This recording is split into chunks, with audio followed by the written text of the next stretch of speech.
Hello साथियों, नमस्कार। मैं हूं बजरंगी लाल और आप देख रहे हैं बजरंगी लाल यूपीपीसीएल यूट्यूब चैनल। तो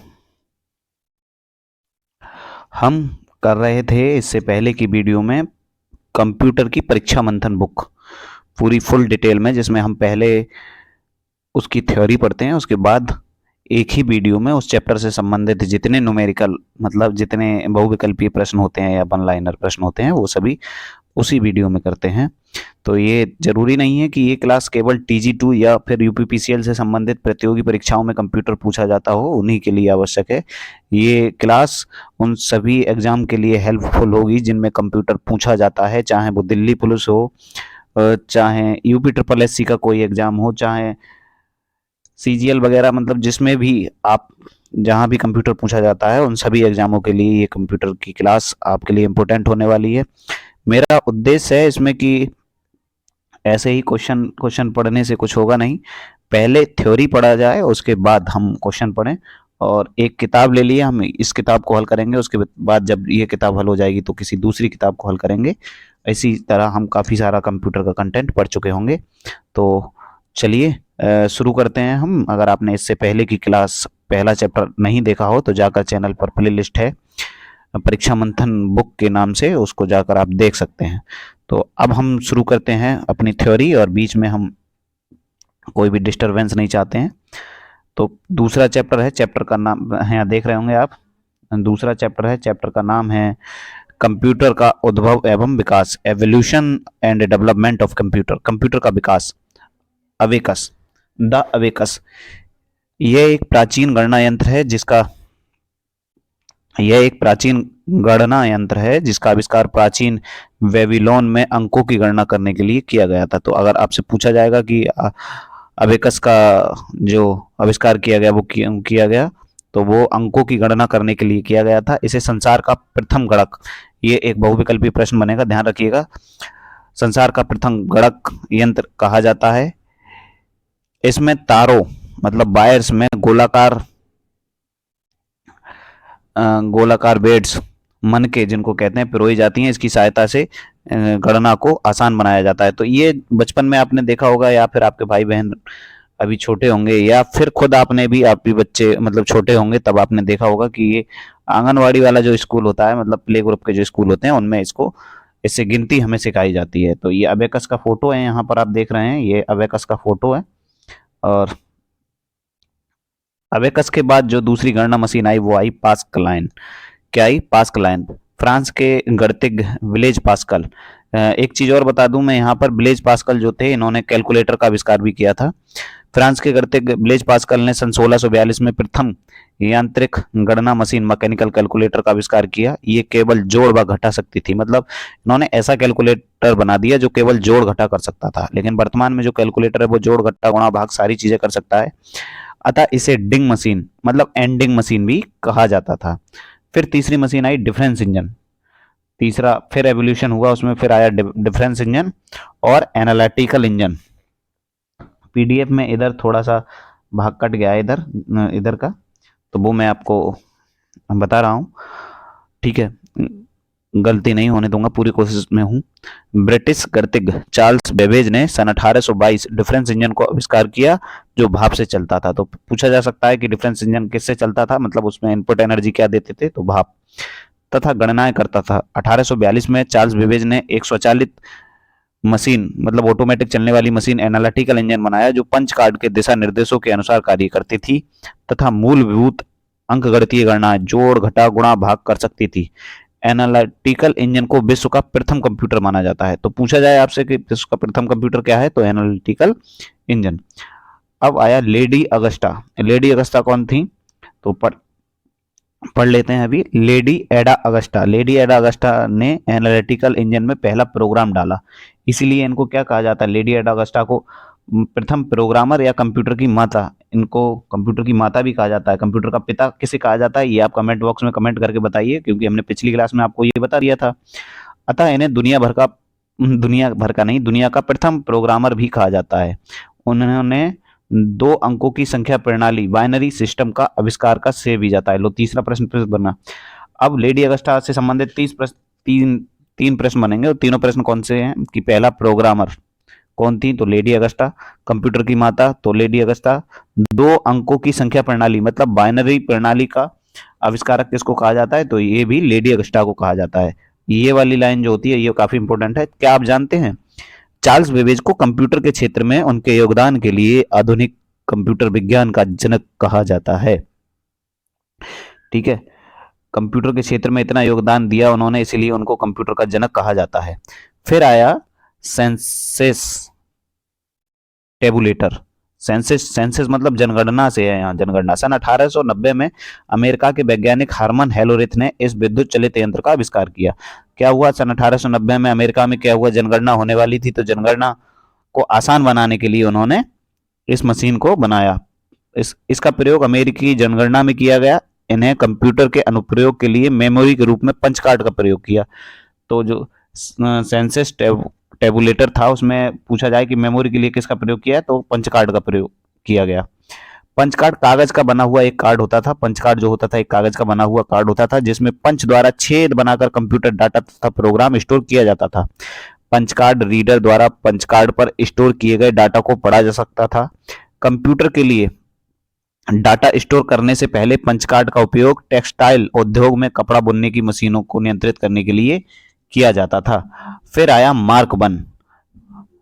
ये चूंकि चैप्टर है एवोल्यूशन ऑफ कंप्यूटर, मतलब कंप्यूटर का उद्भव, विकास हो रहा है। देखो सबसे पहले क्या आया, अबेकस आया, फिर पास्कलान आया, फिर डिफरेंस इंजन आया, उसके बाद सेंसस टेबुलेटर आया, अब मार्क 1 आ गया। सन 1937 में 1937 से 1944 के बीच आईबीएम कंप्यूटर नामक, आईबीएम का फुल फॉर्म पूछा जाएगा आपसे। आईबीएम का फुल फॉर्म होता है इंटरनेशनल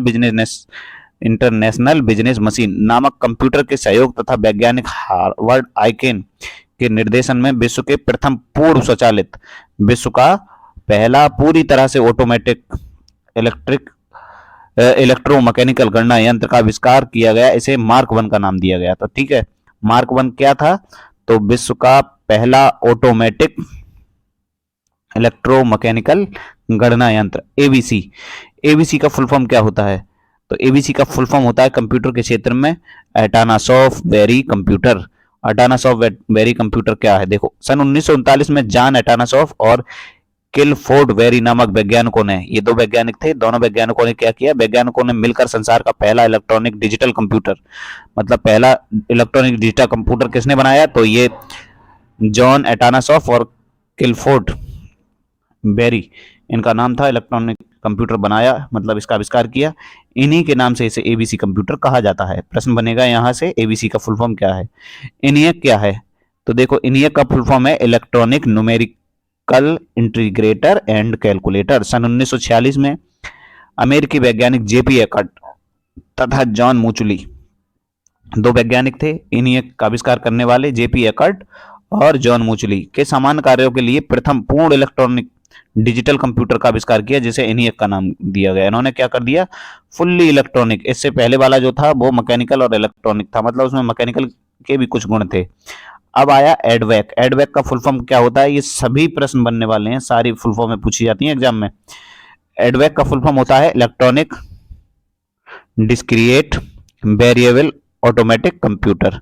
ठीक है, इनियक कंप्यूटर में प्रोग्राम में परिवर्तन कठिन था। इसे निपटाने के लिए वॉन न्यूमैन ने संग्रहित प्रोग्राम मतलब स्टोरेज प्रोग्राम की अवधारणा दी तथा एडवेक का विकास किया। अब फिर आया, क्या आप जानते हैं, क्या जानते हैं, देखिए आधुनिक कंप्यूटर के विकास में सर्वाधिक योगदान अमेरिका के डॉक्टर वॉन न्यूमैन का है। इन्होंने डाटा और अनुदेश मतलब इंस्ट्रक्शन दोनों को बाइनरी प्रणाली और में संग्रहित करने का श्रेय दिया जाता है। तो अगर पूछ लिया जाए ना कि आधुनिक कंप्यूटर के विकास में सर्वाधिक योगदान किसका है, तो वहां आप डॉक्टर वॉन न्यूमैन पे सही का टिक लगाएंगे। ठीक है, फिर आया यूनिवेक। यूनिवेक क्या था, यूनिवेक का फुल फॉर्म होता है यूनिवर्सल ऑटोमेटिक कंप्यूटर। ये प्रथम कंप्यूटर था जिसका प्रयोग व्यापारिक कार्य अथवा सामान्य कार्यों के लिए किया जाता था।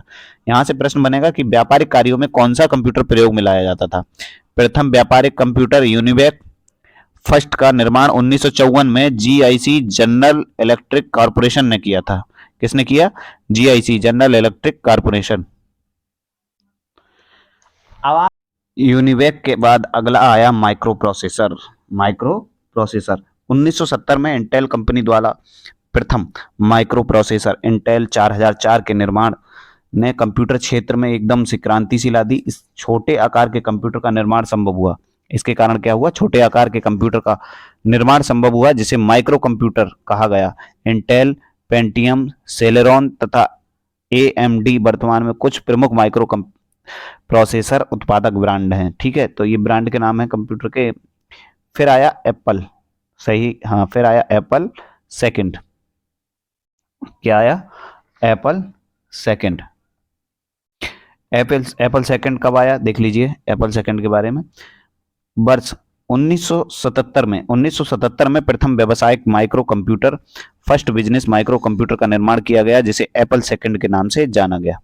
ठीक है, प्रथम वाणिज्यिक कंप्यूटर की बात करें तो यूनिवैक है, लेकिन अगर उसके आगे माइक्रो लग जाए, प्रथम व्यावसायिक माइक्रो कंप्यूटर, तो वहां एप्पल सेकंड होगा। कंप्यूटर के विकास का वर्गीकरण, क्लासिफिकेशन ऑफ कंप्यूटर।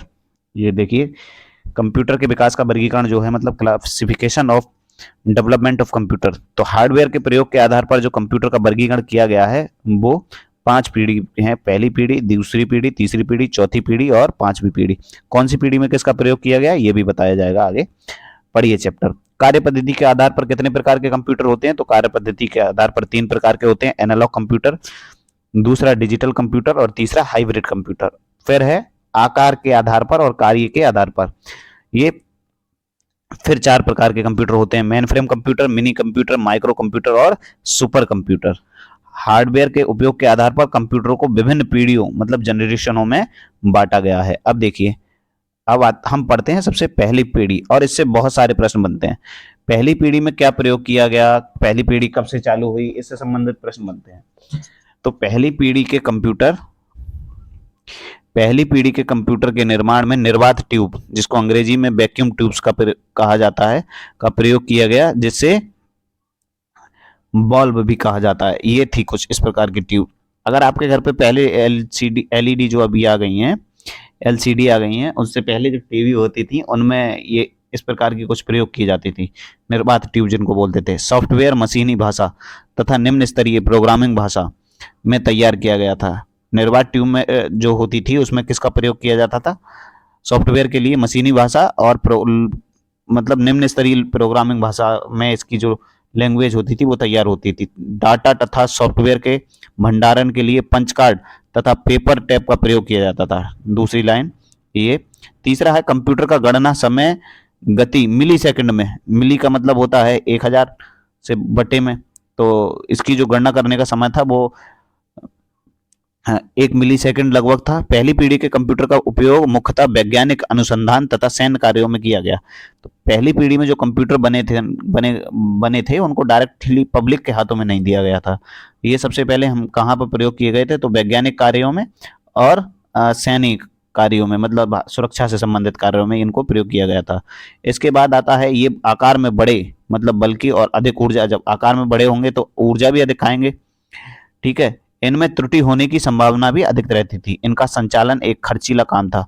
जब बड़े होंगे तो खर्चा तो अधिक, जाहिर सी बात है, अधिक होगा ही उनको रन करने में। निर्वात ट्यूब द्वारा अधिक ऊष्मा उत्पन्न करने के कारण वातानुकूलन वातावरण में रखना पड़ता था। मतलब इनको चलाने के लिए वहां जरूरी होता था AC रखना। वातानुकूलन हिंदी में AC को ही कहा जाता है। ENIAC तथा यूनिवैक तथा IBM के मार्क 1 इसके उदाहरण है। ये तीनों कंप्यूटर प्रथम पीढ़ी में प्रयोग किए गए थे। 1952 में डॉक्टर ग्रेस हापर द्वारा असेंबली भाषा के आविष्कार से प्रोग्राम लिखना कुछ आसान हो गया।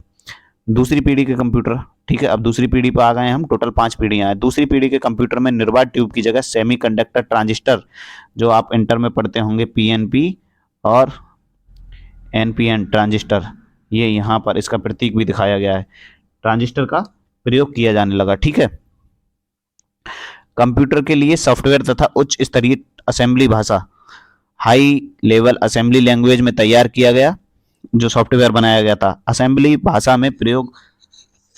भाषा में प्रोग्राम लिखने के लिए निमोनिक्स कोड, मतलब निमोनिक्स कोड का प्रयोग किया गया, जो याद रखने में सरल होते थे। अतः असेंबली भाषा में सॉफ्टवेयर तैयार करना आसान होता है। डाटा तथा सॉफ्टवेयर के भंडारण के लिए मेमोरी के रूप में चुंबकीय भंडारण उपकरणों, जैसे मैग्नेटिक टैप, मैग्नेटिक डिस्क आदि का प्रयोग आरंभ हुआ। इससे भंडारण क्षमता तथा कंप्यूटर की गति में वृद्धि हुई। कंप्यूटर के प्रोसेस करने की गति तीव्र हो गई, जिसे अब माइक्रो सेकंड में किया जाने, वहां मिली सेकंड में, अब माइक्रो सेकंड, मतलब एक सेकंड का भी 10 लाखवां भाग। व्यवसाय ये जो कंप्यूटर प्रयोग किए जाने लगे वो व्यवसाय तथा उद्योग के क्षेत्र में भी आ गए, जबकि पहली पीढ़ी के कंप्यूटर थे वो सैन्य कार्यों के लिए थे और वैज्ञानिक कार्यों के लिए थे। बैच ऑपरेटिंग सिस्टम का आरंभ किया गया इसी पीढ़ी में, दूसरी पीढ़ी में। फिर अगला है सॉफ्टवेयर में कोबोल। इसमें सॉफ्टवेयर में क्या, कोबोल लैंग्वेज, जिसका फुल फॉर्म होता है कॉमन बिजनेस ओरिएंटेड लैंग्वेज, तथा फोर्टेन लैंग्वेज, जिसको हम फार्मूला ट्रांसलेशन के नाम से भी जानते हैं, जैसी उच्च स्तरीय भाषाओं का विकास आईबीएम द्वारा किया गया। इससे प्रोग्राम लिखना क्या हो गया, आसान हो गया। क्या आप जानते हैं, देखिए अब क्या आप जानते हैं, ये बहुत अच्छी चीज है इस बुक में। ट्रांजिस्टर का आविष्कार 1947 में बेल लेबोरेटरीज, बोलते बोलते ऐसा हो जाता है कि जो बेल लेबोरेटरीज थी, प्रयोगशाला थी, उसके वैज्ञानिक थे जॉन वार्डन और विलियम शॉकले तथा वॉल्टर व्हिटन। कई बार पूछा जाता है ट्रांजिस्टर का आविष्कार किसने किया, तो ये 3 वैज्ञानिक हैं, लेकिन अधिकांशतः यही वाले विकल्प में मिलते हैं, विलियम शॉकले। वैसे आप तीनों याद रखिए, जॉन वार्डन, विलियम शॉकले तथा वॉल्टर व्हिटन ने किया। अर्धचालक पदार्थ सिलिका एसआई तथा जर्मेनियम का बना ट्रांजिस्टर एक तीव्र स्विचिंग डिवाइस है, मतलब बहुत तेजी से ऑन ऑफ करने की क्षमता इसकी होती है। तीसरी पीढ़ी के कंप्यूटर, तीसरी पीढ़ी कब आई, 1964 से 1975।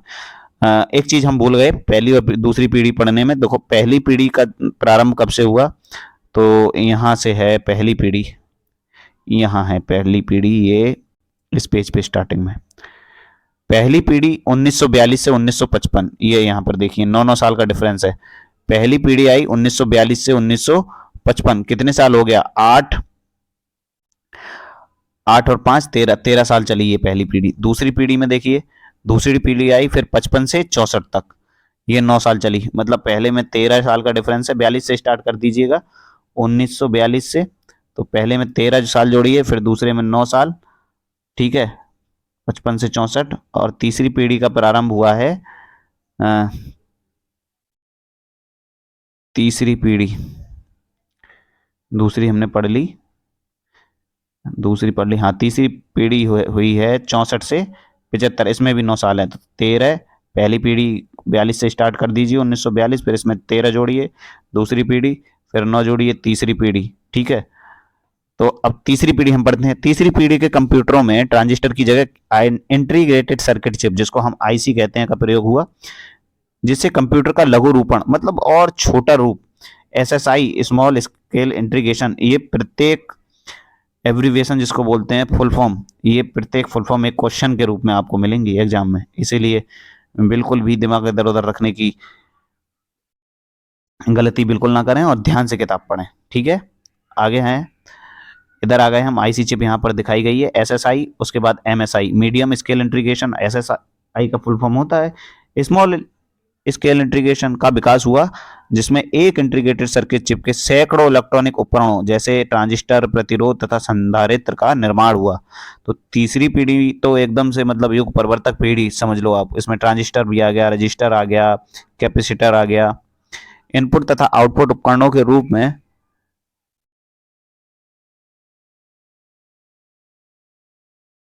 क्रमशः कीबोर्ड तथा मॉनिटर का प्रयोग किया गया। कीबोर्ड और मॉनिटर का प्रयोग किस पीढ़ी में किया गया, तो तीसरी पीढ़ी में। कीबोर्ड से कंप्यूटर में डाटा तथा निर्देश डालना आसान हुआ। मैग्नेटिक टेप तथा डिस्क के भंडारण क्षमता में वृद्धि हुई। सेमीकंडक्टर भंडारण उपकरणों का विकास हुआ। रैम, रैंडम एक्सेस मेमोरी के कारण कंप्यूटर की गति और तेज हो गई। कंप्यूटर की गणना समय नैनो सेकंड में मापा गया। पहला किसमें, मिली सेकंड में, पहली पीढ़ी में। दूसरी में माइक्रो में, मतलब 10 की पावर 6, फिर 10 की पावर -3, ऐसा हुआ है। सॉरी 10 की पावर 3 हुआ, फिर 10 की पावर 6 हुआ माइनस, अब 10 की पावर -9, ठीक है। उसके बाद देखिए कंप्यूटर का व्यावसायिक व व्यक्तिगत प्रयोग प्रारंभ हो गया। मतलब तीसरी पीढ़ी में कंप्यूटर हर व्यक्ति तक पहुंचने के लिए हो गया। यह अलग बात है कि कंप्यूटर लेने की सामर्थ्य हुई कुछ लोगों की या नहीं। उच्च स्तरीय भाषा में PL, पास्कल तथा बेसिक भाषा का विकास हुआ। तीसरी पीढ़ी में ही बेसिक भाषा आई। टाइम शेयरिंग ऑपरेटिंग सिस्टम का विकास हुआ। हार्डवेयर तथा सॉफ्टवेयर की अलग अलग बिक्री प्रारंभ हुई, जिससे उपयोगकर्ता आवश्यकता अनुसार सॉफ्टवेयर ले सकता था।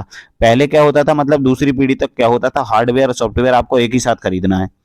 लेकिन तीसरी पीढ़ी के बाद ये एकदम परिवर्तन हुआ कि आप सॉफ्टवेयर अलग खरीद सकते थे और हार्डवेयर अलग खरीद सकते थे। 1965 में डीईसी डिजिटल इक्विपमेंट कॉरपोरेशन द्वारा प्रथम व्यावसायिक mini computer PDP programmed data processor 8 का विकास किया गया। अब देखिए, क्या आप जानते हैं इंटीग्रेटेड चिप मतलब आईसी 1958 में जैक किल्बी तथा रॉबर्ट नोई द्वारा इसका आविष्कार किया गया। किसके द्वारा? जैक किल्बी तथा रॉबर्ट नोई द्वारा। सिलिकॉन की सतह पर बने इस प्रौद्योगिकी को माइक्रो इलेक्ट्रॉनिक्स का नाम दिया गया। ये चिप अर्धचालक पदार्थ सिलिकॉन या जर्मेनियम की बनी होती है। तो यहाँ पूछा जाएगा कि चिप किसकी बनी होती है, तो अर्धचालकों की बनी होती है, जिन्हें हम सिलिकॉन और जर्मेनियम नाम के दो पदार्थों से अलग अलग जानते हैं। फिर आई चौथी पीढ़ी। चौथी पीढ़ी कब से कब तक चली है? तो 1975 से 1989 तक। मतलब कितनी साल चली है? 10 4 14 साल चली। पहली पीढ़ी 13 साल, दूसरी पीढ़ी 9 साल, तीसरी पीढ़ी फिर 9 साल और चौथी पीढ़ी चली है साहब आपकी 14 साल, अगर मैं सही हूं तो 14 साल। ठीक है, हाँ। तो चौथी पीढ़ी के कंप्यूटरों में माइक्रो प्रोसेसर का प्रयोग किया गया। इसमें किसका प्रयोग किया गया? Micro processor. और लार्ज स्केल इंटीग्रेशन एलएसआई तथा VLSI very large scale integration से माइक्रो प्रोसेसर की क्षमता में वृद्धि हुई। कंप्यूटर का गणना समय पिको सेकंड में हो गया। गणना समय ध्यान रखिए 10 की पावर 3 माइनस में, फिर 10 की पावर 6, फिर 10 की पावर -9, अब 10 की पावर -12 हो गया चौथी पीढ़ी में आते आते। ठीक है, इस प्रकार से कनेक्ट कर करके पढ़िए, आसानी से याद हो जाएगा। माइक्रो प्रोसेसर के इस्तेमाल से अत्यंत छोटा और हाथ में लेकर चलने योग्य कंप्यूटर का विकास प्रारंभ हुआ। मल्टीटास्किंग के कारण कंप्यूटर का प्रयोग एक साथ कई कार्यों को मल्टीटास्किंग के कारण कंप्यूटर का प्रयोग एक साथ कई सारे कार्यों को करने के लिए किया जाने लगा। माइक्रो प्रोसेसर का विकास एम.ई. होप, ये थे एम.ई. होप ने 1971 में किया। इसे व्यक्तिगत कंप्यूटर पर्सनल कंप्यूटर का विकास हुआ। माइक्रो प्रोसेसर का विकास बता दिया हमने कब हुआ, एमी हॉफ नामक वैज्ञानिक ने 1971 में किया। चुंबकीय डिस्क और टेप का स्थान अर्धचालक मेमोरी ने ले लिया इस पीढ़ी में, चौथी पीढ़ी में। मतलब मैग्नेटिक टेप के स्थान पर हम किसका प्रयोग करने लगे? सेमीकंडक्टर मेमोरी का प्रयोग करने लगे। और रैम की क्षमता में वृद्धि का कार्य अत्यंत तीव्र हो गया चौथी पीढ़ी में।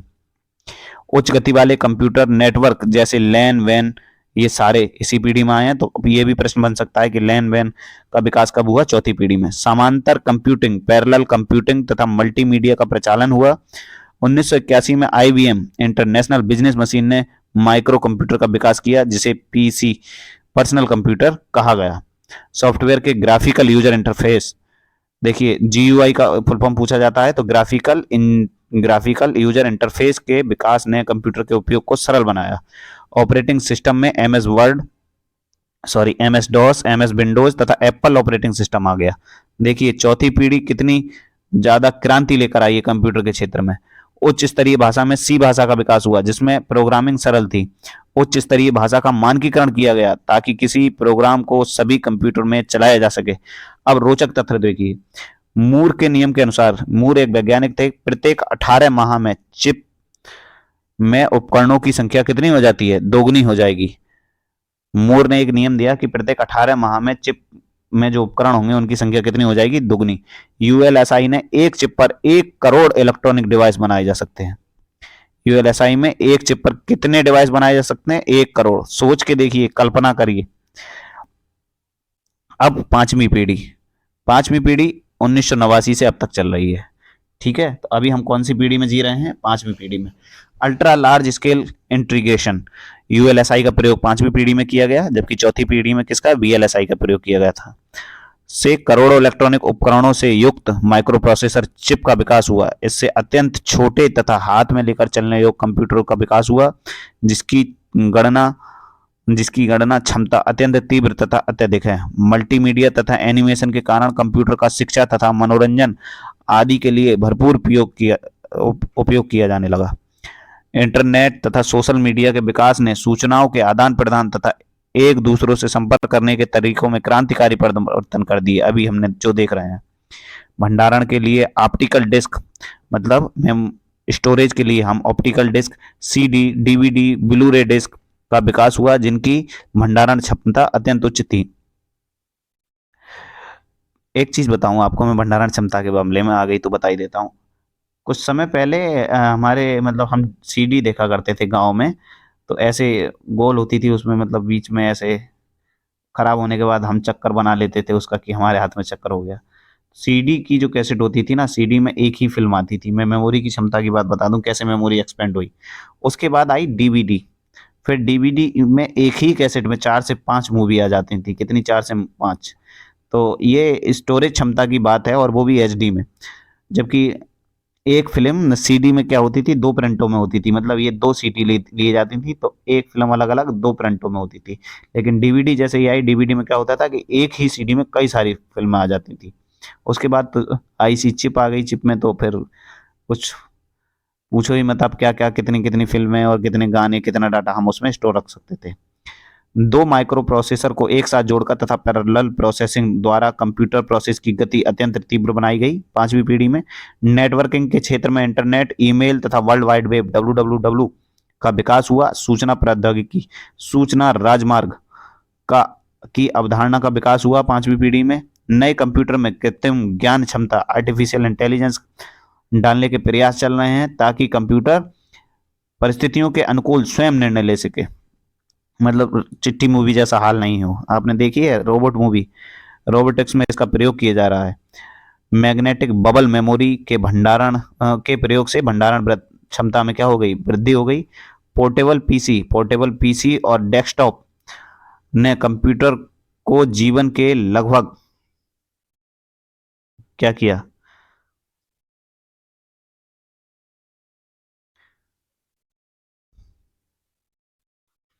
जीवन के लगभग प्रत्येक क्षेत्र से जोड़ दिया है। पीसी और डेस्कटॉप कंप्यूटर ने क्या किया है? कंप्यूटर को जीवन के प्रत्येक क्षेत्र से जोड़ दिया है। अब देखिए रोचक तथ्य यहाँ पढ़ते हैं। आलू के चिप्स के आकार के होने के कारण इंटीग्रेटेड सर्किट को चिप कहा जाता है। ठीक है, जो चिप होती हैं इनको चिप्स ही क्यों कहा जाता है? क्योंकि ये आलू के जो चिप्स होते हैं उनके आकार की होती हैं, ऐसा वैज्ञानिकों का मानना है। अब तो उससे डिफरेंट आकार होता है।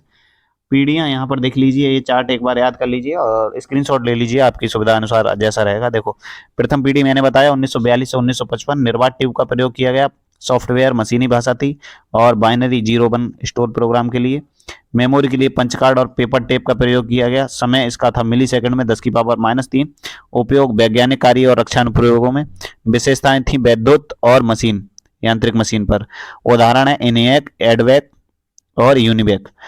दोष क्या क्या था? खर्चीला था, मैंने बताया, बहुत बड़ा आकार था। जब बड़ा आकार होगा तो ऊर्जा की खपत तो ज्यादा करेगा और त्रुटि होने की अधिक संभावना थी। दूसरी पीढ़ी में क्या आया? ट्रांजिस्टर आया। लगभग 20 ही प्रश्न बनेंगे यहीं से कि दूसरी पीढ़ी में क्या प्रयोग किया। दूसरी पीढ़ी का कार्यकाल बताओ। दूसरी पीढ़ी 56 से लेकर 64 तक ट्रांजिस्टर का प्रयोग किया गया स्टोरेज के लिए। उच्च स्तरीय असेंबली भाषा, बैच ऑपरेटिंग सिस्टम का प्रयोग किया गया। चुंबकीय मेमोरी, मैग्नेटिक टैप और मैग्नेटिक डिस्क का प्रयोग किया गया। इसका जो समय था 10⁻⁻6 माइक्रोसेकंड। वैज्ञानिक तथा व्यावसायिक कार्यों के लिए मेमोरी और प्रोसेसिंग क्षमता में वृद्धि हुई।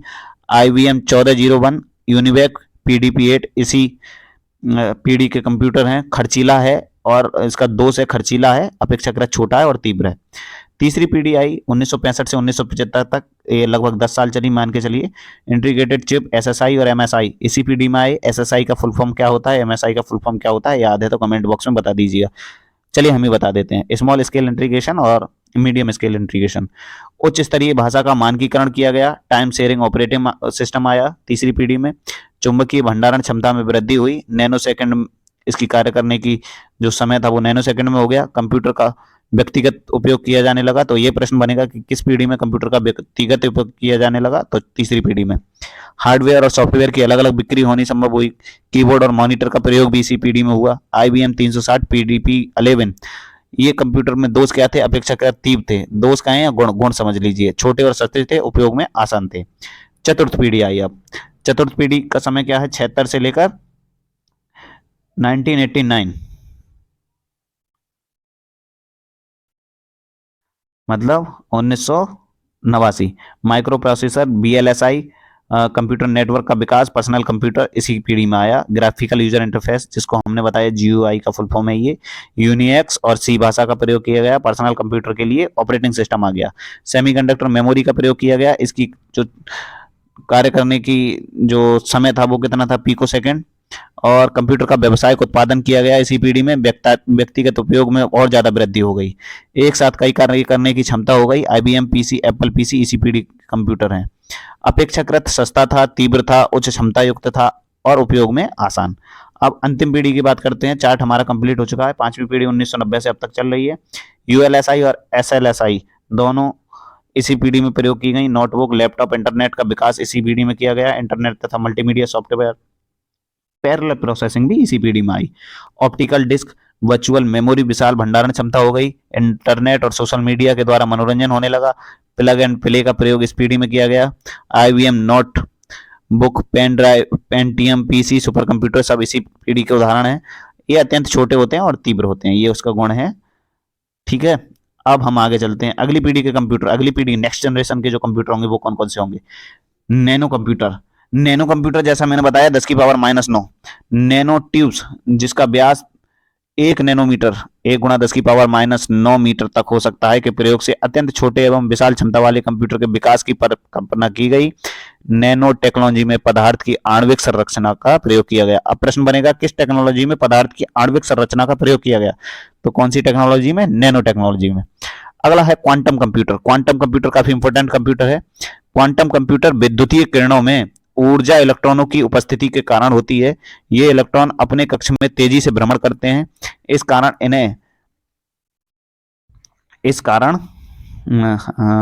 भ्रमण करते हैं। इस कारण इन्हें एक साथ 0 और 1 की स्थिति में गिना जा सकता है। इस क्षमता का इस्तेमाल कर मानव मस्तिष्क से भी तेज कार्य करने वाले छोटे और तीव्र गति वाले कंप्यूटर के विकास का प्रयास चल रहा है। तो मानव मस्तिष्क से भी तेज कार्य कर सकें ऐसा कौन सा कंप्यूटर करेगा, अगर किया तो क्वांटम कंप्यूटर। फिर है इस प्रकार के कंप्यूटर में पदार्थ के क्वांटम सिद्धांत का प्रयोग किया जाता है। कौन से सिद्धांत का, तो क्वांटम सिद्धांत का प्रयोग किया जाता है। सामान्य कंप्यूटर में मेमोरी को किस में मापा जाता है, बिट में मापा जाता है। अब इधर देख लेते हैं। जबकि क्वांटम कंप्यूटर में क्यूबिट में मापा जाता है। किसमें, क्यूबिट में मापा जाता है। DNA कंप्यूटर, इसमें जैविक पदार्थ जैसे DNA या प्रोटीन का प्रयोग कर डाटा को संरक्षित व प्रोसेस किया जाता है। इसे बायो कंप्यूटर भी कहा जाता है। तो प्रश्न बन सकता है कि बायो कंप्यूटर कौन से कंप्यूटर को कहा जाता है, तो DNA कंप्यूटर को। केमिकल कंप्यूटर क्या होते हैं, इनमें गणना के लिए पदार्थ के रासायनिक गुणों व सांद्रता का प्रयोग किया जाता है। ठीक है, कार्य पद्धति के आधार पर कंप्यूटर का जो वर्गीकरण है वो पढ़ते हैं हम। कार्य पद्धति के आधार पर, तकनीकी के आधार पर कंप्यूटर को 3 भागों में बांटा गया है। पीढ़ी के आधार पर 5, कार्य पद्धति के आधार पर 3 भागों में। पहला भाग कौन सा है, एनालॉग कंप्यूटर। समय के साथ लगातार परिवर्तित होने वाली भौतिक राशियों को एनालॉग राशि कहते हैं। जैसे तापक्रम, दबाव, विद्युत वोल्टेज टाइम के अनुसार ये बदलते रहते हैं। जैसे अभी आप अपने घर के वोल्टेज नापेंगे तो 220 हो सकते हैं, उदाहरण मान लीजिए। थोड़ी देर बाद मापेंगे तो 220 से ज्यादा या 220 से कम भी हो सकते हैं। तो मतलब समय के अनुसार जो राशियां बदलती हैं उनको हम भौतिक राशियां, समय के अनुसार जो भौतिक राशियां बदलती रहती हैं उन भौतिक राशियों को हम एनालॉग राशि कहते हैं। जैसे तापक्रम, दबाव, विद्युत वोल्टेज आदि। एनालॉग कंप्यूटर में डाटा का निरूपण लगातार परिवर्तित होने वाली राशि के रूप में होता है। एनालॉग कंप्यूटर की गति अत्यंत धीमी होती है। इस प्रकार के कंप्यूटर अब प्रचलन से बाहर हो गए। तो एनालॉग कंप्यूटर जो हैं अब प्रचलन से बाहर हैं। प्रश्न बन सकता है कि ऐसे कौन से कंप्यूटर हैं जो वर्तमान में प्रयोग में नहीं लाए जाते हैं। एक साधारण घड़ी, वाहन का गति मीटर, वोल्ट मीटर आदि एनालॉग कंप्यूटर के उदाहरण हैं। पहले आप देखते होंगे कि जो बाइक वगैरह थी उनमें कौन से वाले मीटर प्रयोग किए जाते थे, लेकिन अब जो बाइक हैं उनमें डिजिटल मीटरों का प्रयोग होने लगा है। आप देखते होंगे अब जो वर्तमान में हम बाइक प्रयोग करते हैं उनमें डिजिटल मीटर प्रयोग होने लगे हैं। अब हम डिजिटल मीटर की बात कर रहे हैं तो डिजिटल कंप्यूटर पढ़ते हैं। ये इलेक्ट्रॉनिक संकेतों पर चलते हैं। जो डिजिटल मीटर होते हैं वो किस पर चलते हैं, इलेक्ट्रॉनिक संकेतों पर चलते हैं। गणना के लिए द्विआधारी अंक, ठीक है, द्विआधारी अंकों का प्रयोग किया जाता है। गणना के लिए बाइनरी अंकों 0 और 1 का प्रयोग किया जाता है। डिजिटल कंप्यूटर में डाटा का निरूपण बाइनरी रूप 0 और 1 में किया जाता है। इसकी गति तीव्र होती है। वर्तमान में प्रचलित अधिकांश कंप्यूटर इसी प्रकार के हैं। इसमें आंकड़ों को इलेक्ट्रॉनिक पल्स के रूप में निरूपित किया जाता है। हाइब्रिड कंप्यूटर क्या है, हाइब्रिड कंप्यूटर, ये डिजिटल व एनालॉग दोनों कंप्यूटर का मिश्रण है हाइब्रिड कंप्यूटर। इसमें गणना तथा प्रोसेसिंग के लिए डिजिटल रूप का प्रयोग किया जाता है, जबकि इनपुट तथा आउटपुट में एनालॉग संकेतों का उपयोग किया जाता है। इस प्रकार के कंप्यूटर का प्रयोग अस्पताल तथा रक्षा क्षेत्र व विज्ञान आदि में किया जाता है। तो पूछा जाए अस्पताल आदि में कौन से कंप्यूटर प्रयोग किए जाते हैं, तो यहाँ पर किए जाते हैं हार्डवेयर कंप्यूटर। अब पढ़ते हैं हम आकार और कार्यभार के आधार पर कंप्यूटर का वर्गीकरण। आकार और कार्यभार के आधार पर कंप्यूटर को मेन फ्रेम, मिनी, माइक्रो तथा सुपर कंप्यूटर में बांटा गया है। Personal computer, notebook, netbook, tablet, laptop, workstation तथा पॉमटॉम एवं माइक्रो कंप्यूटर के ही विभिन्न रूप हैं। अगला पढ़ते हैं main frame computer. Main frame computer में मुख्य कंप्यूटर एक केंद्रीय स्थान पर रखा जाता है जो सभी डाटा को, अनुदेशों को स्टोर करता है। मतलब एक सेंट्रल जगह पर एक कंप्यूटर को रख दिया जाएगा जो बाकी सभी कंप्यूटरों का डाटा क्या करेगा, स्टोर करेगा। ठीक है। उपयोगकर्ता डम टर्मिनल के माध्यम से मेन फ्रेम कंप्यूटर से जुड़ा रहता है। पूछा जाएगा कि मेन फ्रेम कंप्यूटर में जो उपयोगकर्ता होता है वो कौन से टर्मिनल के माध्यम से जुड़ा रहता है, तो डम टर्मिनल के माध्यम से। केंद्रीय डाटाबेस और प्रोसेसिंग क्षमता का उपयोग करता है। मेन फ्रेम कंप्यूटर आकार में कैसे होते हैं, काफी बड़े होती हैं। इनकी डाटा क्षमता, स्टोरेज क्षमता जो होती है अधिक होती है तथा इनको प्रोसेस करने की गति काफी तीव्र होती है। मेन फ्रेम कंप्यूटर से जुड़कर एक साथ कई लोग अलग अलग कार्य कर सकते हैं, अतः इसे मल्टी यूजर भी कहा जाता है। इसमें ऑनलाइन रहकर बड़ी मात्रा में डाटा प्रोसेसिंग किया जा सकता है। मेन फ्रेम कंप्यूटर में दो या दो से अधिक माइक्रो प्रोसेसर को एक साथ जोड़कर प्रोसेसिंग क्षमता बढ़ाई जा सकती है। ठीक है, प्रोसेसिंग की जा सकती है। मेन फ्रेम कंप्यूटर में दो से अधिक माइक्रो कंप्यूटर को एक साथ जोड़कर प्रोसेसिंग क्षमता बढ़ाई जा सकती है। इसमें सामान्यतः 32 बिट और 64 बिट के कंप्यूटर होते हैं। क्या फ्रेम कंप्यूटर में टाइम शेयरिंग तथा मल्टी प्रोग्रामिंग ऑपरेटिंग सिस्टम का प्रयोग किया जाता है। उपयोग, मेन फ्रेम कंप्यूटर का उपयोग बड़ी कंपनियों, बैंक, रेलवे आरक्षण मतलब रेलवे रिजर्वेशन जो होता है उसमें, रक्षा में, डिफेंस में, अनुसंधान में, अंतरिक्ष विज्ञान आदि के क्षेत्र में किया जाता है मेन फ्रेम कंप्यूटर का प्रयोग। अब आ जाते हैं इधर, ये डम मतलब टर्मिनल से जुड़े हुए वही सेंट्रल कंप्यूटर की बात की गई है। मिनी कंप्यूटर कौन से होते हैं, तो देखो मिनी कंप्यूटर होते हैं ये आकार में मेन फ्रेम कंप्यूटर से छोटे जबकि माइक्रो कंप्यूटर से बड़े होते हैं। इनका आकार 1965 में DEC डिजिटल इक्विपमेंट कॉरपोरेशन नामक कंपनी ने किया, मतलब इनका आविष्कार कौन सी कंपनी ने किया, तो DEC नामक कंपनी ने, जो जिसकी फुल फॉर्म होती है डिजिटल इक्विपमेंट कॉरपोरेशन। इसमें एक से अधिक माइक्रो प्रोसेसर का प्रयोग किया जाता है। इनकी संग्रहण क्षमता, गति अधिक होती है। इन पर कई व्यक्ति एक साथ काम कर सकते हैं, अतः संस्थानों में साझा उपयोग होता है। इनका उपयोग यात्री आरक्षण, बड़े ऑफिस, कंपनी, अनुसंधान आदि में किया जाता है। एम्बेडेड कंप्यूटर कौन से कंप्यूटर होते हैं, किसी उपकरण में जैसे टेलीविजन, वॉशिंग मशीन, माइक्रोवेव आदि से जुड़ा छोटा कंप्यूटर जिसे किसी विशेष कार्य के लिए बनाया जाता है उसको एम्बेडेड कंप्यूटर कहा जाता है। एम्बेडेड कंप्यूटर एक माइक्रो प्रोसेसर चिप के रूप में होता है जो उस उपकरण में कार्य को सरल बना देता है। जैसे ऑटोमेटेड वॉशिंग मशीन आपने देखी होगी, उसमें भी क्या होता है, एक छोटा कंप्यूटर लगा होता है, एम्बेडेड कंप्यूटर जिसको कहते हैं। ऑटोमेटिक वॉशिंग मशीन क्या होती है, अपने अनुसार सर्व ले लेती है अपने, और मतलब जो भी क्रिया करनी होती है उसे स्वयं अपने आप कर लेती है बिना हमारे इनपुट दिए। एक बार तो इनपुट देनी होती है। माइक्रो प्रोसेसर, इसका विकास 1970 के प्रारंभ में हुआ। माइक्रो कंप्यूटर,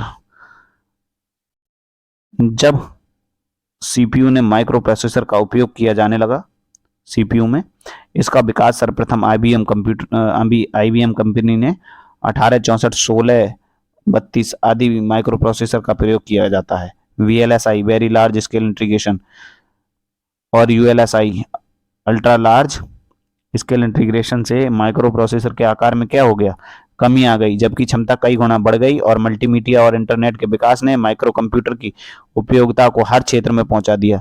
कई माइक्रो कंप्यूटर को क्या किया गया,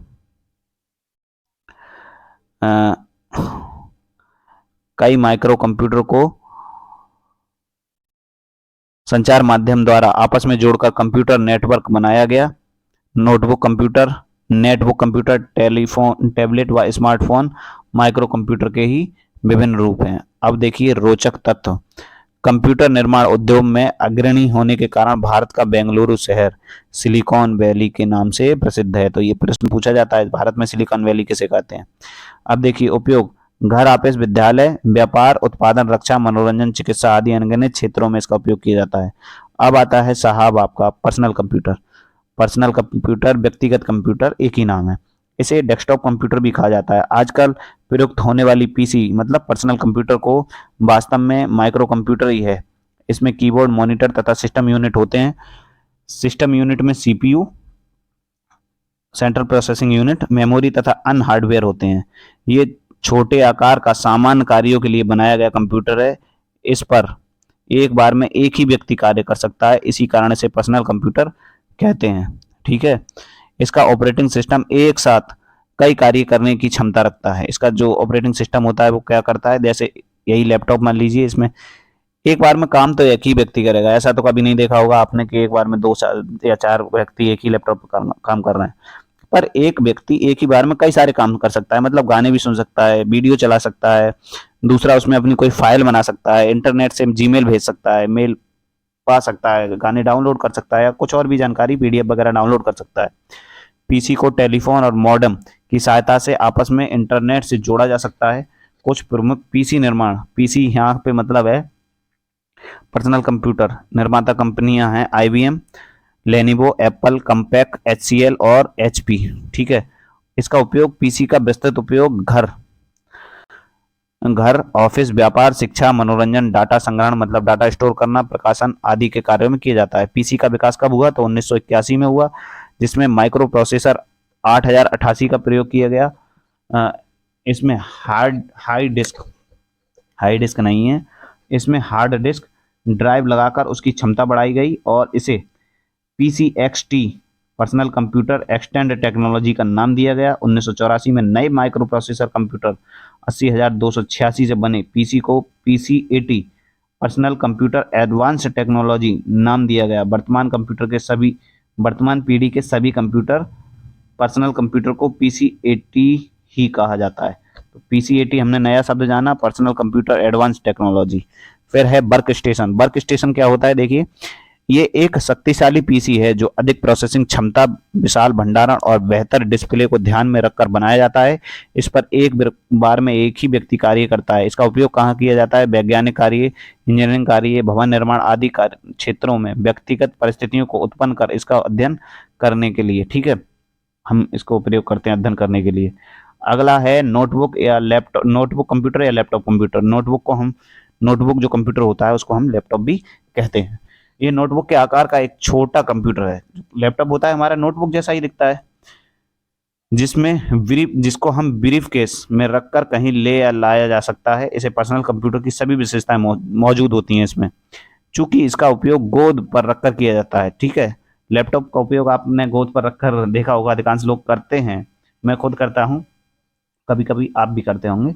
इसीलिए इसको लैपटॉप कहा गया, क्योंकि लैप मानी होती है गोद और टॉप मतलब रखने वाला, गोदी में रखने योग्य, इसीलिए लैपटॉप को लैपटॉप कहा गया। अच्छा, लैपटॉप का विकास एडम ऑसबर्न कौन थे, एडम ऑसबर्न ने सन 1900 कब किया, 1981 में लैपटॉप बन गया था किया। इसमें एक मुड़ने योग्य LCD monitor, keyboard, touch pad, hard disk, floppy disk, CD DVD drive और अन्य पोर्ट रहते हैं। विद्युत के बगैर कार्य करने जा सक विद्युत के बगैर भी कार्य करता है, मतलब एक बार चार्ज तो होता है तब तो इसे विद्युत की आवश्यकता होती है। इसमें चार्ज की जाने वाली बैटरी, चार्जेबल बैटरी का प्रयोग किया जाता है। सामान्यतः लैपटॉप को लिथियम आयन बैटरी का प्रयोग किया जाता है। तो प्रश्न बनेगा कि लैपटॉप में कौन सी बैटरी प्रयोग की जाती है, तो आंसर बताएंगे आप, लिथियम आयन बैटरी। वाईफाई और ब्लूटूथ की सहायता से इसे इंटरनेट से भी जोड़ा जा सकता है। जैसे हम अभी ज़्यादातर प्रयोग लेते हैं ऑफिसों वगैरह में, वाईफाई से कनेक्ट होंगे कंप्यूटर, उन पर हम आराम से नेट वगैरह चलाते रहते हैं। फिर है नेटबुक। ये नोटबुक या लैपटॉप कंप्यूटर का लघु रूप है, लघु संस्करण है, जिसे गतिमान अवस्था में वायरलेस नेटवर्क या इंटरनेट का उपयोग करने के लिए विशेष रूप से डिजाइन किया जाता है। नेटबुक का आकार व वजन लैपटॉप कंप्यूटर से छोटा होता है तथा प्रोसेसिंग और स्टोरेज क्षमता भी इसकी लैपटॉप से कम होती है। नेटबुक शब्द की उत्पत्ति इंटरनेट के नेट तथा नोटबुक शब्द के बुक शब्द को मिलाकर हुई है। नेटबुक द्वारा इंटरनेट से जुड़ने वाले वर्ल्ड वाइड वेब पर सफरिंग करने, ईमेल भेजने तथा प्राप्त करने, सोशल मीडिया का प्रयोग करने, वीडियो तथा ऑडियो फाइल अपलोड करने या डाउनलोड करने का काम किया जा सकता है इससे। फिर आया टैबलेट कंप्यूटर। टैबलेट कंप्यूटर क्या है? टैबलेट कंप्यूटर एक छोटा कंप्यूटर है जिसमें कीबोर्ड या माउस का प्रयोग नहीं होता है। टैबलेट में कीबोर्ड और माउस का प्रयोग करते आपने कोई नहीं देखा होगा कभी भी।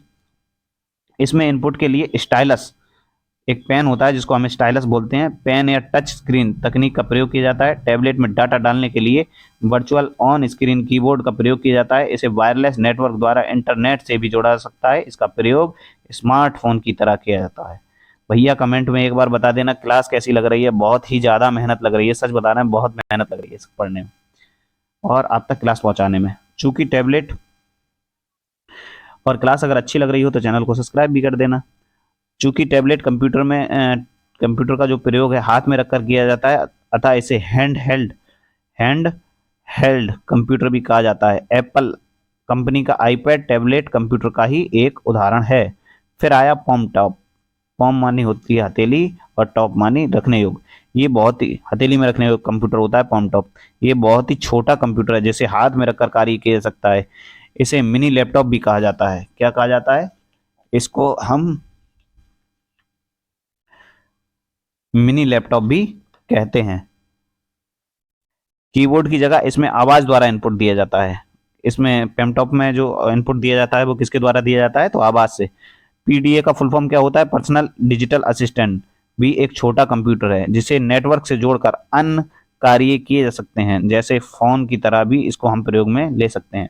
किसको? पॉमटॉप को। स्मार्टफोन अब आ गया भैया वो जिसकी सहायता से ये क्लास देख रहे हैं और हम जिसकी सहायता से ये क्लास रिकॉर्ड कर रहे हैं। स्मार्टफोन एक मोबाइल फोन है जिसमें कंप्यूटर की लगभग सभी विशेषताएं मौजूद होती हैं। इसमें डाटा इनपुट के लिए टच स्क्रीन का प्रयोग किया जाता है। टैबलेट या पीडीए एक कंप्यूटर है जिसका प्रयोग वैकल्पिक फोन की तरह भी किया जाता है। दूसरी तरफ स्मार्टफोन मुख्यतः एक फोन है जिसका प्रयोग कंप्यूटर प्रोसेसिंग के कुछ कार्यों, एक मिनट, हाँ, कुछ कार्यों तथा इंटरनेट का प्रयोग करने के लिए किया जाता है। स्मार्टफोन का उपयोग एक हाथ से किया जा सकता है जबकि टैबलेट या पीडीए को दोनों हाथों से चलाना पड़ेगा। ठीक है। स्मार्टफोन, टैबलेट तथा पीडीए हैंड हेल्ड डिवाइस कहलाते हैं। अगला है लैपटॉप, नोटबुक, नेटबुक, टैबलेट तथा पीडीए में अंतर। अब इनमें अंतर जान लेते हैं, अंतर क्या क्या है। तो देखिए, कंप्यूटर तकनीकी में हो रहे विकास तथा उपकरणों के आकार में आई कमी के कारण इन कंप्यूटरों के बीच के अंतर को कम किया गया है। इन उपकरणों के बीच एक रेखा खींच पाना अत्यंत कठिन हो गया है। अच्छा, अब हम देख लेते हैं इधर। लैपटॉप डेस्कटॉप कंप्यूटर का मोबाइल संस्करण है। इसमें कीबोर्ड, माउस तथा स्पीकर उपकरण के साथ ही बना होता है। इसमें डेस्कटॉप कंप्यूटर की सारी विशेषताएं होती हैं, हालांकि प्रोसेसिंग तथा स्टोरेज क्षमता अपेक्षाकृत कम होती है। अब देखिए यहाँ पर पहुंचते हैं नोटबुक। लैपटॉप कंप्यूटर का लघु रूप है, मतलब छोटा रूप है। इसका वजन अपेक्षाकृत कम होता है, वजन तो कम होता ही है, तथा इसे साथ में लेकर घूमना आसान होता है। इसमें मॉनिटर स्क्रीन का आकार 12 से 15 इंच तक होता है। नोटबुक कंप्यूटर को मुख्यतः गतिमान अवस्था में इंटरनेट तथा उससे जुड़ी सुविधाओं का इस्तेमाल करने के लिए डिजाइन किया जाता है। इसमें कंप्यूटर तथा स्टोरेज क्षमता की अपेक्षा नेटवर्क स्पीड पर अधिक ध्यान दिया जाता है। इसके मॉनिटर स्क्रीन पर 10 से 14 इंच तक हो सकता है, इसकी जो मॉनिटर स्क्रीन होती है। नेटबुक में सामान्यतः ऑप्टिकल डिस्क ड्राइव नहीं होता। टैबलेट कंप्यूटर में क्या होता है? टैबलेट कंप्यूटर में कीबोर्ड तथा माउस का प्रयोग हम नहीं करते, जैसा हमने अभी थोड़ी देर पहले पढ़ा। डाटा तथा निर्देशों के लिए स्टाइलिस का प्रयोग करते हैं। टच स्क्रीन तथा वर्चुअल कीबोर्ड का प्रयोग किया जाता है। लैपटॉप,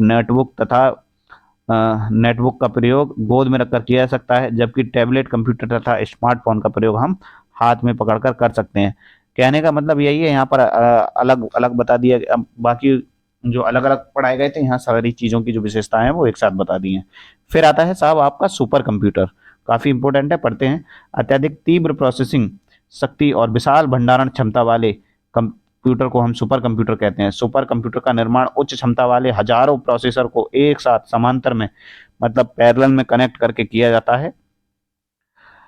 समांतर प्रोसेसिंग में किसी कार्य को अलग अलग टुकड़ों में तोड़कर इसे अलग अलग प्रोसेसरों द्वारा संपन्न कराया जाता है। सुपर कंप्यूटर पर अनेक उपयोगकर्ता एक साथ काम करते हैं, अतः इसे मल्टी यूजर कंप्यूटर भी कहा जाता है। तो सुपर कंप्यूटर का दूसरा नाम हमें पता लगा यहाँ से, multi user computer. Super computer विश्व के सर्वाधिक तेज कंप्यूटर हैं जो कम समय में जटिल गणनाएं, मतलब कठिन गणनाएं भी कर सकते हैं। सुपर कंप्यूटर के प्रयोग स्पीड की गणना, फ्लॉप्स फ्लोटिंग पॉइंट्स ऑपरेटर पर सेकंड, ये कई बार आपसे फुल फॉर्म पूछी जाएगी, फ्लोटिंग पॉइंट ऑपरेशंस पर सेकंड में की जाती है। ये फ्लोटिंग पॉइंट का तात्पर्य कंप्यूटर द्वारा संपन्न किए गए किसी भी कार्य से है जिसमें भिन्न संख्याएं, मतलब फ्रैक्शनल नंबर्स भी शामिल हो सकते हैं। वर्तमान सुपर कंप्यूटर की गति पेंटाफ्लॉप्स में मापी जाती है। सोचिए कहां से स्टार्ट हुए थे हम, 10⁻³ से, और अब कहां पहुंच गए, 10⁻15। अगला देखते हैं, अगला क्या है। अगला है विश्व में प्रथम सुपर कंप्यूटर के निर्माण का श्रेय, मतलब विश्व में सबसे प्रथम सुपर कंप्यूटर बनाया किसके द्वारा बनाया गया, श्रेय क्रे रिसर्च कंपनी को जाता है, जिसकी स्थापना सैमुअल क्रे ने की। सुपर कंप्यूटर के क्षेत्र में सर्वाधिक योगदान के लिए सैमुअल क्रे को सुपर कंप्यूटर का जन्मदाता कहा जाता है। तो यहाँ पता लगा हमें सुपर कंप्यूटर का जन्मदाता किसको कहा जाता है। अब पढ़ते हैं उपयोग। सुपर कंप्यूटर का उपयोग कहाँ किया जाता है, अनेक क्षेत्रों में किया जाता है, जैसे वैज्ञानिक, तकनीकी, सुरक्षा और अनुसंधान, डिजाइन के लिए, पेट्रोलियम उद्योग में तेल के भंडारणों का पता लगाने के लिए, वायुयान तथा ऑटोमोबाइल उद्योग में डिजाइन तैयार करने के लिए। इसके अतिरिक्त अंतरिक्ष अनुसंधानों में, जैसे हमने अभी चंद्रयान-2 लॉन्च किया है, उसमें मौसम विज्ञान में मौसम का पूर्वानुमान, मतलब मौसम का पहले से पता लगाने के क्षेत्र में, कंप्यूटर पर परमाणु भट्टियों के सब क्रिटिकल परीक्षण के रूप में आदि में। भारत में सुपर कंप्यूटर। अब भारत में सुपर कंप्यूटर कब आया, कैसे आया, क्यों आया, जानते हैं। भारत में परम सीरीज के सुपर कंप्यूटर का निर्माण सीडेक एक संस्था है जिसका फुल फॉर्म है central for development of advance computing, Pune में ये कंपनी है, पुणे द्वारा किया गया। परम 8000 सीडेक द्वारा विकसित पहला सुपर कंप्यूटर है। तो प्रश्न बनेगा, भारत का पहला भारत का पहला कंप्यूटर किस कंपनी, सुपर कंप्यूटर किस कंपनी ने बनाया, सीडेक ने। सीडेक का मुख्यालय कहाँ है, तो पुणे में, जिसका निर्माण 1991 में किया गया था। इसका निर्माण श्रेय सीडेक के निर्देशक डॉक्टर विजय भास्कर को जाता है। परम पदम सुपर कंप्यूटर का निर्माण 2003 में किया गया, जिसकी गणना क्षमता 1 टेराफ्लॉप्स, मतलब 10⁻12, यानी 1 खरब गणना प्रति सेकंड कर सकता है। यहाँ देखिए 10⁻−15 से कंफ्यूज मत होइए कि ये तो कम वाला है, ये बहुत ज्यादा वाला है, क्योंकि इसकी पावर क्या है, पॉजिटिव में। अगला देखते हैं परम युवा सेकंड। यहाँ देखिए परम युवा सेकंड सुपर कंप्यूटर का निर्माण 2013 में किया गया, जो सीडेक द्वारा विकसित सबसे तेज सुपर कंप्यूटर है। तो प्रश्न पूछा जाएगा, सीडेक द्वारा निर्मित सबसे तेज सुपर कंप्यूटर कौन सा है, तो कौन सा है, परम युवा सेकंड। इसकी गणना क्षमता 5000 टेराफ्लॉप्स, सोचिए 5000 टेराफ्लॉप्स है। इस तरह के सुपर कंप्यूटर विश्व के कुल 5 देशों में हैं। कौन कौन से में, अमेरिका, जापान, चीन, इजराइल और भारत के पास ही उपलब्ध है। पाकिस्तान तो हमसे काफी दूर है।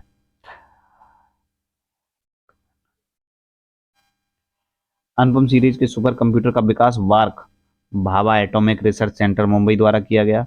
पेस प्रोसेसर फोर्ड एरोडायनामिक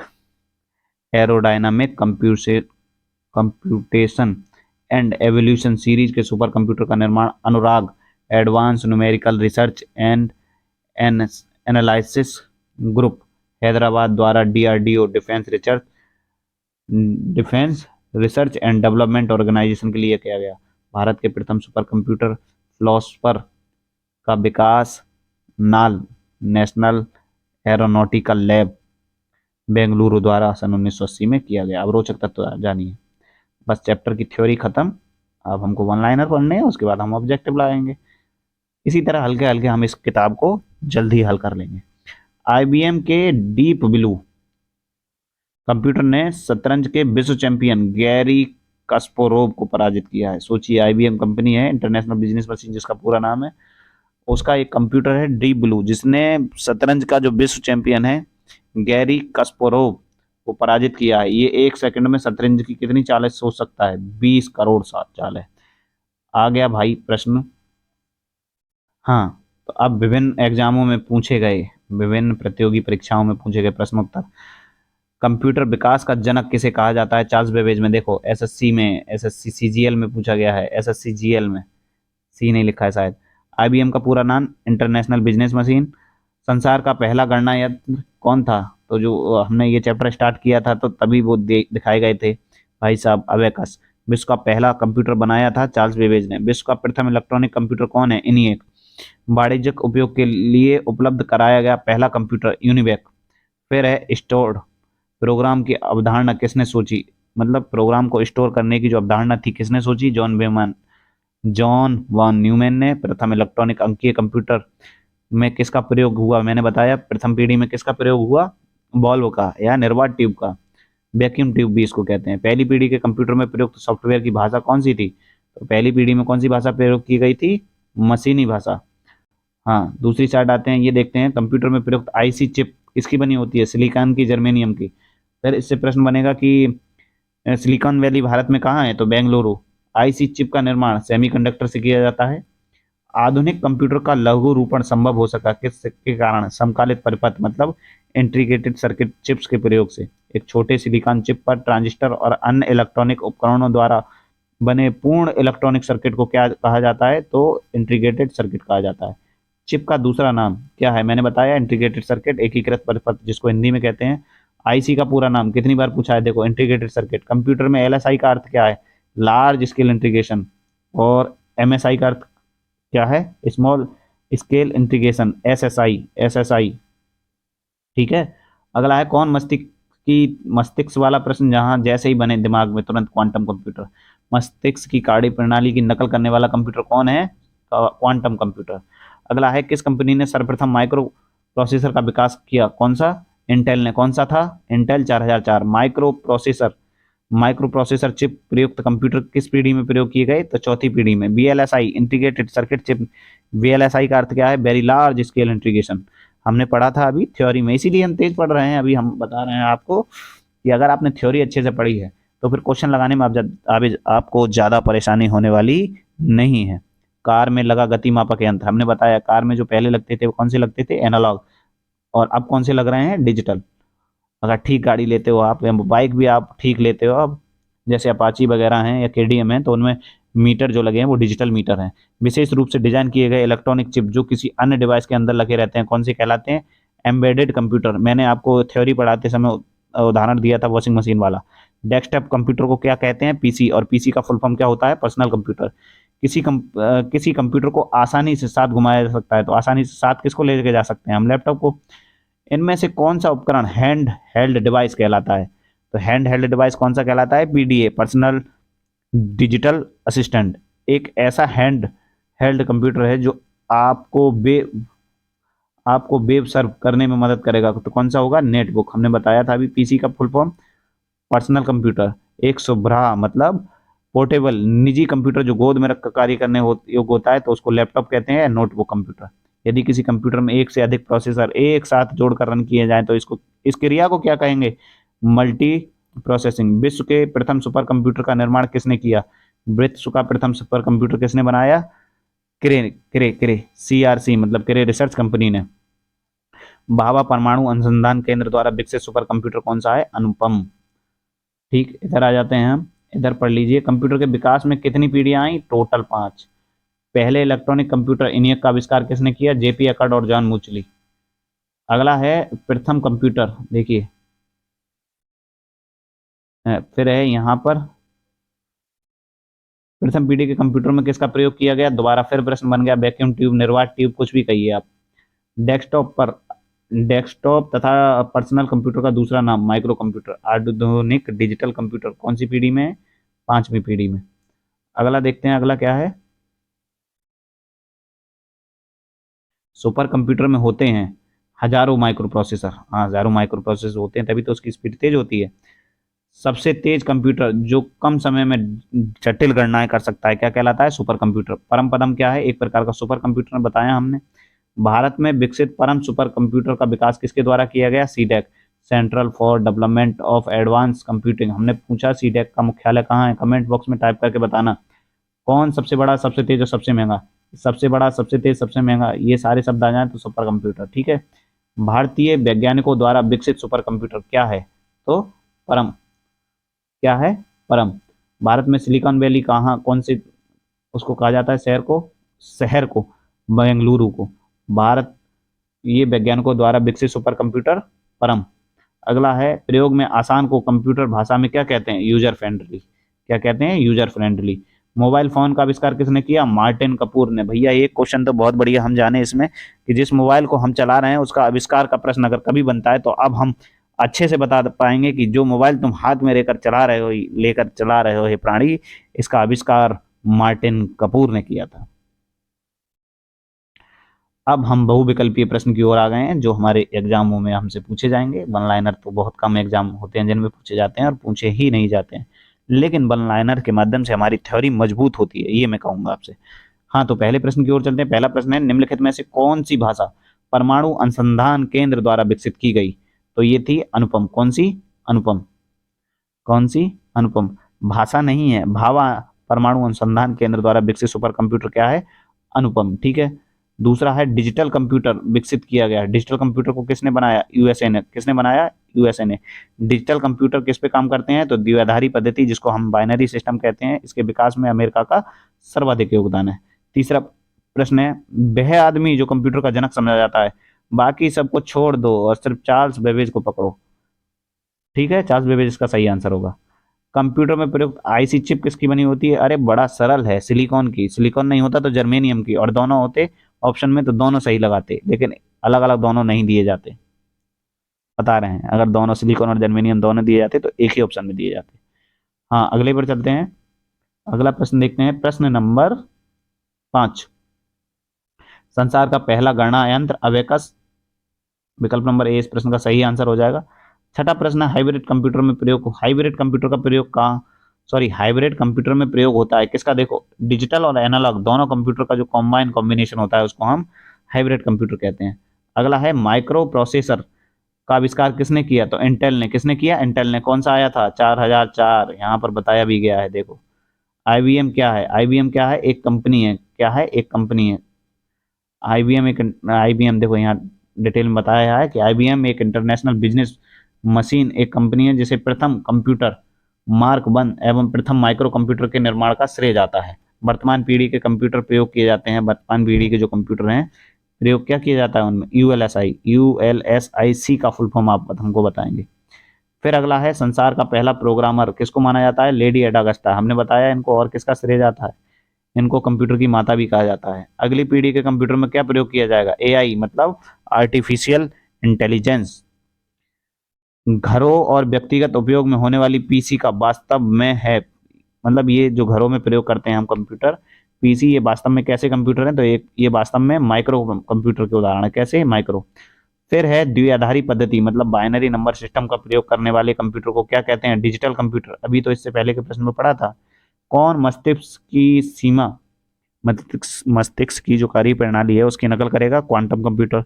मस्तिष्क और कंप्यूटर दोनों एक साथ दिखें तो वहां आंसर होगा क्वांटम कंप्यूटर, ये सोच लीजिए आप। कंप्यूटर की 5वीं पीढ़ी का प्रतीक क्या है? Super computer. सुपर कंप्यूटर कौन सी पीढ़ी में आया है? 5वीं पीढ़ी में। अब प्रश्न नंबर 16। विश्व का प्रथम इलेक्ट्रॉनिक कंप्यूटर कौन सा है? एनिएक। ठीक है। 1946 में क्या हुआ? जेपी एकर्ड और जॉन मिचेली द्वारा निर्मित कंप्यूटर विश्व का प्रथम इलेक्ट्रॉनिक कंप्यूटर माना जाता है। इन्हें का फुल फॉर्म क्या होता है? Electronic numerical integrated and calculator. Integrated chip का विकास किसने किया है? देखो, चार्ल्स बेबेज, जेएस किल्वी, रॉबर्ट नोई। जेएस किल्वी और रॉबर्ट नोई। भूल मत जाइएगा कहीं बी आप आंसर लगा दें, रॉबर्ट नोई भी है ऑप्शन में, तो इसीलिए बी और सी वाला सही होगा, विकल्प नंबर डी। अगला देखते हैं, निम्नलिखित में से कौन भारत में विकसित सुपर कंप्यूटर नहीं है? देखो, भारत में विकसित सुपर कंप्यूटर कौन सा नहीं है? परम है, अनुपम है, पेस है, पर विप्रो भारत में निर्मित सुपर कंप्यूटर नहीं है। इसकी थ्योरी हम डिटेल में पढ़ते हैं। परम सीरीज के सुपर कंप्यूटर का निर्माण सी डेक पुणे द्वारा किया गया। अनुपम बार्क मतलब भाभा ऑटोमिक रिसर्च सेंटर द्वारा किया गया इसका विकास सुपर कंप्यूटर का। पेज सीरीज का सुपर कंप्यूटर का विकास अनुराग कंपनी ने किया है, लेकिन विप्रो कंप्यूटर के निर्माण के लिए विप्रो कंप्यूटर निर्माण के क्षेत्र में लगी एक कंपनी का नाम है। सुपर कंप्यूटर थोड़ा ही है, एक कंपनी है। भारत में सिलिकॉन वैली, अभी हमने बताया, कोई सारे बाकी सब विकल्प गलत हैं। बेंगलुरु, सिलिकॉन वैली का नाम आए तो तुरंत बेंगलुरु भारत में। सी डेक का संबंध किससे है? कंप्यूटर का, सभी जानते हैं। सी डेक का संबंध किससे है? अरे भाई कंप्यूटर से ही होगा। टेलीमैक्स कोई संबंध नहीं, टीवी नहीं, इनमें से कोई नहीं, छोड़ते हैं हम। अगला प्रश्न देखते हैं 21 नंबर, आधुनिक कंप्यूटर का लघुरूपण क्यों संभव हो सका? अरे भाई क्यों संभव हो सका? आईसी चिप आई इसलिए ना। अगला देखते हैं, पहला कंप्यूटर किसने बनाया? पहला कंप्यूटर चार्ल्स बेबेज ने बनाया, इसीलिए तो हम उन्हें कंप्यूटर का पितामह कहते हैं। आईसी चिपों का निर्माण किससे करते हैं? सेमीकंडक्टर से। अरे क्योंकि जर्मेनियम और सिलिकॉन खुद सेमीकंडक्टर हैं, मतलब हिंदी में बोलें तो अर्धचालक। इलेक्ट्रॉनिक कंप्यूटर का आविष्कार किसने किया? तो इलेक्ट्रॉनिक कंप्यूटर का आविष्कार Marconi, Alexander Graham Bell, Alan M Turing या चार्ल्स बेबेज। आंसर भी नहीं दिखाया गया है इसमें। Atanasoff Clifford Berry. चलिए कोई बात नहीं, अगला प्रश्न देखते हैं, भारत में विकसित परम सुपर कंप्यूटर का विकास किस संस्थान ने किया? तो भारत वाली का तो आंसर आ जाएगा क्या? सीडेक। अगला देखते हैं, प्रश्न नंबर है, ये तो हो गया हमारा सीडेक। वाणिज्यिक उपयोग के लिए, वाणिज्यिक उपयोग के लिए कौन सा था? यूनिबेक था ना, यूनिवर्सल ऑटोमेटिक कंप्यूटर। हाँ, यूनिवर्सल ऑटोमेटिक कंप्यूटर यूनिबेक। भारतीय सुपर कंप्यूटर का नाम? शुभम नहीं, एसएक्स नहीं, बीबीसी नहीं, परम। हाँ, परम सुपर कंप्यूटर है। निम्नलिखित में से विचार कीजिए। देखिए विचार करने वाले प्रश्न है, एडम अस्वन ने प्रथम सुबराह अभिकलित विकसित किया, मतलब फर्स्ट पोर्टेबल कंप्यूटर विकसित किया गया था। दूसरा है, इयट बिलमूट ने प्रथम कृंतक भेड़ फर्स्ट क्रोनेट चिप की उत्पत्ति की। ए और दो दोनों सही हैं। क्या है? दोनों सही हैं भाई। ये तो पूरी हमने थ्योरी पढ़ ली, उससे संबंधित कहीं का क्वेश्चन ही नहीं बनता, और दिमाग की सीमाओं का उल्लंघन इसलिए कर रहा है क्योंकि आईएएस में पूछा गया प्रश्न है। हम तो छोटी परीक्षाओं की तैयारी करने वाले हैं साहब। पहले इलेक्ट्रॉनिक अंकीय कंप्यूटर में क्या था? पहले में भैया वही था, बाल्ब। दूसरे में क्या था? ट्रांजिस्टर। तीसरे में क्या था? IC chip. 31 नंबर प्रश्न है, विशेष रूप से डिजाइन किए गए कंप्यूटर चिप जो किसी अन्य डिवाइस के अंदर लगे होते हैं। तो विशेष रूप वाले क्या था? एम्बेडेड कंप्यूटर, जिनको हमने वॉशिंग मशीन का उदाहरण देकर आपको बताया था। निम्नलिखित में से कौन सबसे बड़ा सबसे तेज? तो सुपर कंप्यूटर। 32 नंबर प्रश्न। अब प्रश्न नंबर 33 नंबर प्रश्न है, एक छोटे सिलिकॉन चिप पर ट्रांजिस्टर और अन्य इलेक्ट्रॉनिक उपकरणों द्वारा बने पूर्ण इलेक्ट्रॉनिक सर्किट को क्या कहा जाता है? तो इसको हम कहते हैं इंटीग्रेटेड सर्किट। ठीक है। 34 नंबर प्रश्न है, कौन सी पीढ़ी के कंप्यूटर माइक्रो प्रोसेसर तकनीकी का प्रयोग करके विकसित किए गए? तो चौथी पीढ़ी में ही तो आया था माइक्रो प्रोसेसर। फिर है, उन्नत तकनीकें जैसे कि कृत्रिम बुद्धिमत्ता। हाँ, ये अपने एग्जाम का प्रश्न है भाई। हाँ, ये अपने एग्जाम का प्रश्न है, ये वाला देख रहे हो, यूपीपीसीएल टी 2019। उन्नत तकनीकें जैसे कि कृत्रिम बुद्धिमत्ता, क्वांटम कंप्यूटिंग आदि मुख्य रूप से किस पीढ़ी के लिए उदाहरण है? तो पांचवी पीढ़ी। कौन सी पीढ़ी? पांचवी पीढ़ी। ये भी यूपीपीसीएल टी में पूछा गया है, तो बोले तो अपने एग्जाम में। किसमें? अपने एग्जाम में। अगला देखते हैं, पहला इलेक्ट्रॉनिक डिजिटल कंप्यूटर कौन सा था? देखिए यूपीपीसीएल असिस्टेंट अकाउंटेंट में पूछा गया है, तो इनियक। इनियक का पूरा नाम आप कमेंट बॉक्स में कमेंट करके हमको बताइए। 37 नंबर प्रश्न, अंग्रेजी में है पहला, अंग्रेजी हम पढ़ेंगे नहीं। इलेक्ट्रॉनिक डिजिटल प्रोग्राम योग कंप्यूटिंग डिवाइस जिसका उपयोग द्वितीय विश्व युद्ध के दौरान जर्मन गुड़लेख को पढ़ने के लिए किया गया था। भाई साहब थ्योरी में तो नहीं था ऐसा, लेकिन हम देख लेते हैं क्या है इसका आंसर। इसका आंसर है डी, कोलसस। सुपर कंप्यूटर की बात की गई है, मतलब कोई द्वितीय विश्व युद्ध हुआ, इलेक्ट्रॉनिक डिजिटल प्रोग्राम योग कंप्यूटिंग डिवाइस जिसका उपयोग द्वितीय विश्व युद्ध के दौरान जर्मन जो अभिलेख थे उनको पढ़ने के लिए किया गया। तो ये कौन सा कंप्यूटर था? इसका भाई साहब ये था कोलोसस। अच्छा, निम्नलिखित में से कौन सा सुपर कंप्यूटर नहीं है? देखो यहाँ कई सारे कंप्यूटर दिए गए हैं जिनमें से एक सुपर कंप्यूटर नहीं है। पीडीए सुपर कंप्यूटर नहीं है, ये तो पर्सनल डेवलपमेंट असिस्टेंट था। क्या था? इसकी फुल फॉर्म आप बताएंगे। हमें पता है, हमने चाह के गलत बोली है, जान के। इसकी फुल फॉर्म आप बताएंगे, क्योंकि क्लास देखने से ही कुछ नहीं होगा, उसको याद भी करना पड़ेगा और उसका आंसर कमेंट में भी बताना पड़ेगा। ये आपकी जिम्मेदारी बनती है भाई। हाँ, पहला इलेक्ट्रॉनिक डिजिटल कंप्यूटर किसने बनाया? पहला इलेक्ट्रॉनिक डिजिटल कंप्यूटर बनाया गया था यूनिवर्सिटी ऑफ पेंसिल्वेनिया के द्वारा। किसके द्वारा? पेंसिल्वेनिया के द्वारा। अगला है, तीसरी पीढ़ी के कंप्यूटर में किस तकनीकी का प्रयोग किया गया था? सारी कुछ छोड़ दीजिए और आईसी को लगाइए, क्योंकि पहली में वैक्यूम ट्यूब, दूसरे में ट्रांजिस्टर और तीसरे में क्या? आईसी। 40 नंबर प्रश्न। तो भाई साहब क्लास हो गई है कंप्लीट, और आज की क्लास आपको कैसी लगी? जैसी भी लगी हो कमेंट करके बताना। क्लास में बहुत ज़्यादा मेहनत की गई थी। और ऐसी और अच्छी अच्छी क्लास है, इस किताब को मैं पूरी हल करवाऊंगा आपको।